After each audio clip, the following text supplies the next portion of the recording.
him and the rest of us were inside here once. Oh, I know. Totally. That Brett guy, I tell you, man, That he's. Brett guy just sits there. He goes, "I'm helping," as he's sitting. He's pretty smart. I'm organizing. He's got it all figured out. Yeah, he's kind of like Noel. I almost call him a genius. You would almost call him a genius? Why almost?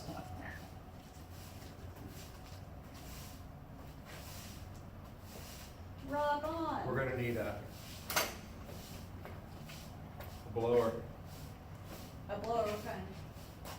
like a, outside with your grass clippings blower, so we can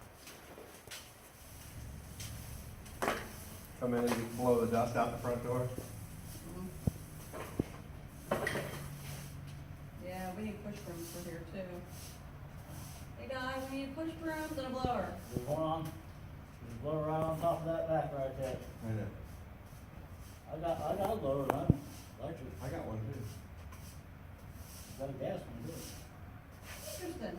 James, we have a vacuum cleaner too. Yeah, good. You get tired?